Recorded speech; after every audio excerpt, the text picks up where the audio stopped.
Pennsylvania Innocence Project is a nonprofit organization that works to exonerate people who have been wrongfully convicted of crimes they did not commit.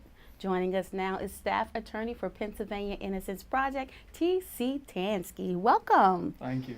Thank you for joining us today. Tell us a little bit about your project. Pennsylvania Innocence Project, the mission is twofold.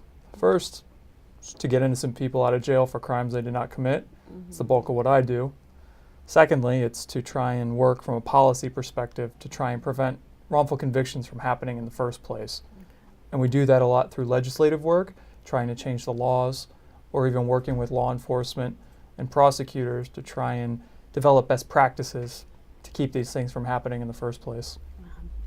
Dealing with the laws is a lot of work and definitely changing them. How did you get started with this project? So my personal journey was a little bit different than most. I actually started in private practice as a criminal lawyer, defending some of the innocent and maybe some of those not so innocent. But I was really drawn to the project's mission and really the nuts and bolts of what they do. Big nerd. Wouldn't be here if I wasn't. And so I was really lucky to go through their process and become a part of the project a little over 2 years ago. What are some of the common problems that you constantly see in certain cases? There are things we know that can contribute to wrongful convictions more often than not. For example, probably one of the largest causes of wrongful convictions are eyewitness identifications, because we know through science that there are factors that go into an eyewitness ID, kind of like a math problem if I'm going to scare people.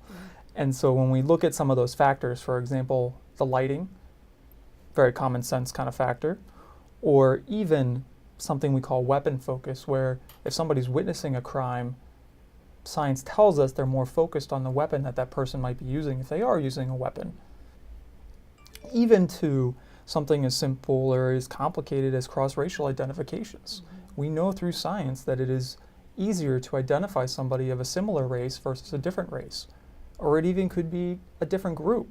For example, if it's somebody at PhillyCAM working with you, it may be easier to identify that person than somebody, if I asked you to pick somebody out who worked at the Pennsylvania Innocence Project.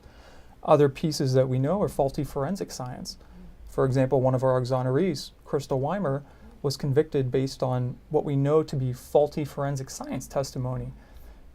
When police found the victim in that homicide case, they determined that a mark on the body of that victim resembled a bite mark. It was a pattern that they believed was a bite mark.